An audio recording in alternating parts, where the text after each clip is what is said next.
તો આ પાખંડી આસારામ અત્યારે જેલમાં છે. ઘણા બધા એમની સામે કેસ થયેલા છે.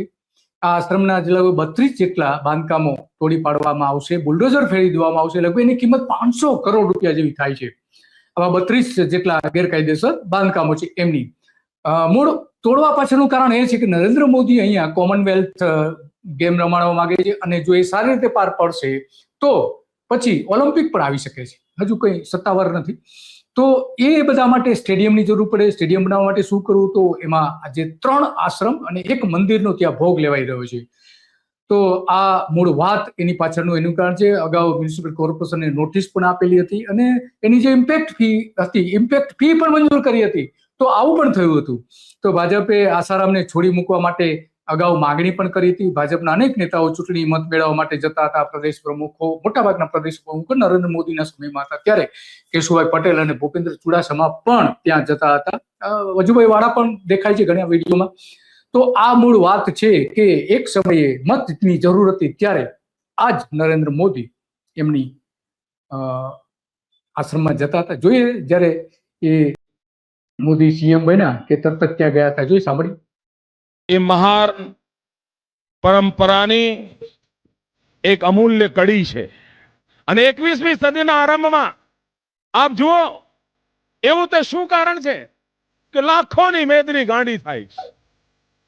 અને અહીં જ નહીં, મેં તો પૂજ્ય બાપુને હરિયાણામાં ખૂણામાં બેસીને સાંભળ્યા છે, પંજાબમાં સાંભળ્યા છે, રાજસ્થાનમાં સાંભળ્યા છે, ઉત્તર પ્રદેશના ગલિયારાઓમાં સાંભળ્યા.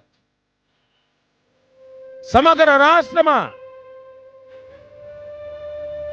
એક નવી ચેતના જાગી છે. સામૂહિક સત્સંગ એનો એક નવો પ્રવાહ શરૂ થયો છે.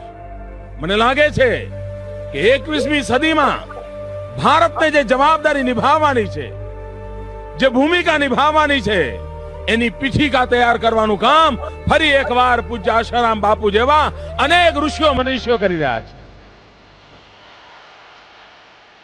આધ્યાત્મના અધિષ્ઠાન પર તૈયાર થયેલી આ પીઠિકાને કારણે ભલે હું રાજનીતિક ક્ષેત્રમાં હોઉં, પણ મારો અપાર વિશ્વાસ છે કે આ રાષ્ટ્ર ફરી એકવાર વિશ્વવંદ્ય બનશે. પૂજ્ય બાપુના આશીર્વાદથી જે જગ્યાએ મને કામ કરવાની જવાબદારી મળી છે, સંતોની શિક્ષાને કારણે, દીક્ષાને કારણે, આધ્યાત્મિક જીવન પ્રત્યે આદર હોવાને કારણે મને જે જવાબદારી મળી છે, હું પૂજ્ય બાપુના ચરણોમાં નતમસ્તક થઈને કહું છું કે આપના આશીર્વાદમાં સામર્થ્ય છે. હું અહીંયા મુખ્યમંત્રી તરીકે નથી આવ્યો. ફક્ત ને ફક્ત તમારો નરેન્દ્ર મોદી, પૂજ્ય આશારામ બાપુનો નરેન્દ્ર, એમના ચરણોમાં આશીર્વાદ માટે લેવા આવ્યો છે. એનાથી વિશેષ કશું જ નહીં. ફરી એકવાર સૌનો ખૂબ ખૂબ આભાર. હરિઓમ. તો હરિઓમ પણ કે છે, છેલ્લે હરિઓમ આશીર્વાદ માટે લેવા આવ્યો છે. એટલા માટે એ વાત આપણે કેવું પડે. હરિઓમ પણ કે છે. તો મૂળ એ વાત છે કે અહીંયા જે 3 જેટલા આશ્રમો છે એ પણ તોડી પાડવાની નોટિસો અગાઉ પણ આપી ચૂકી છે. જિલ્લા કલેક્ટરે આપી છે. એક મંદિર પણ છે. કારણ કે ઓલિમ્પિકમાં જે કંઈ ખર્ચ થવાનું છે એમાં લગભગ 5 લાખ કરોડનું અંદાજવામાં આવે છે, બધું થઈ જે ખર્ચ થવાનું છે. તો એટલા માટે અહીંયા મોટેરામાં લગભગ 650 એકર જમીન પર રમતગમતના મેદાનો, આવાસ, રહેવા માટે, ખેલાડીઓને રહેવા માટેના મકાનો, ઓલિમ્પિકનો માસ્ટર પ્લાન પણ એના માટે બનાવવામાં આવ્યો છે. મોટેરા, સુગડ, ભાટ, કોટેશ્વર એમ 4 ગામોની કુલ 650 એકર જમીનનું સંપાદન થવાનું છે. તો આ 5 લાખ કરોડનું ખર્ચ થશે, પણ ગુજરાતમાં તો 33% ગરીબી છે. તો આ મૂળ વાત એટલા માટે છે કે ત્યાં 280 એકરનું જે જમીનમાં સ્પોર્ટ્સ કોમ્પ્લેક્સ બનશે, રમતગમતના સ્ટેડિયમ બનશે, પ્રેક્ટિસ માટેના સ્પોર્ટ્સ સુવિધાઓ ઊભી કરવામાં આવશે. 240 એકરમાં ઓલિમ્પિક વિલેજ બનાવવામાં આવશે, જેમાં ખેલાડીઓ, કોચ, સ્પોર્ટ્સનો સ્ટાફ પણ રહેશે. ઉપરાંત સાબરમતી નદી કાંઠે 50 એકરમાં ઇન્ફ્રાસ્ટ્રક્ચર કોમ્પ્લેક્સ પણ બનાવવામાં આવશે. તો આ બધી વાત છે અને એટલા માટે આપણે કરવી પડે છે. કલેક્ટરે એની નોટિસ પણ અગાઉ આપી ચૂકી હતી અને હવે અમદાવાદ મ્યુનિસિપલ કોર્પોરેશને પણ આ નોટિસ આપી છે. મોટેરા આશ્રમમાં શરત ભંગની લગભગ 34,000 ચોરસ મીટર જમીન પરત લેવાની થતી હતી. બધાને જે નોટિસ આપવામાં આવી હતી, ફરીથી એ કાર્યવાહી ચાલુ કરી છે. એમાં ઉપરાંત જે બીજી બે સંસ્થાઓ છે એની 93,000 ચોરસ મીટર જમીન લગભગ થાય છે.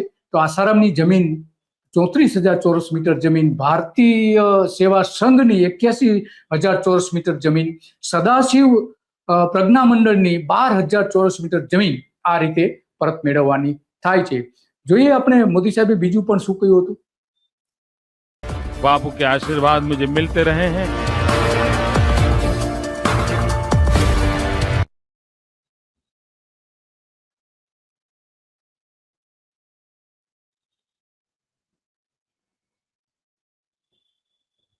मल्ल नाम दिया मैंने, मोदी मल का है. मल्ल मतलब मजबूत. मजबूत हो तो मजबूत हो मतलब कुछ न कुछ बोझा रखने का इरादा है. હું પૂજ્ય બાપુના ચરણોમાં નતમસ્તક થઈને કહું છું કે આપના આશીર્વાદમાં સામર્થ્ય છે, આપની પ્રેરણામાં સામર્થ્ય છે. એટલે એમની પ્રેરણામાં સામર્થ્ય છે એવું નરેન્દ્ર મોદી કહી રહ્યા છે. અને હવે એનો જ આશ્રમ તૂટી રહ્યો છે, આસારામનો આશ્રમ તૂટી રહ્યો છે. અને એટલા માટે પણ આ અત્યંત ગંભીર બાબત માનવામાં. ओम भगवते वासुदेवाय वासुदेवाय इष्टदेवाय ભક્તિ દેવાય, प्रीति देवाय પ્રીતિ દેવાય, आनंद देवाय આનંદ દેવાય, माधुर्य देवाय માધુર્ય દેવાય.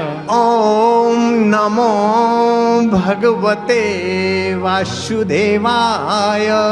ओम नमो भगवते वासुदेवाय. ओम नमो.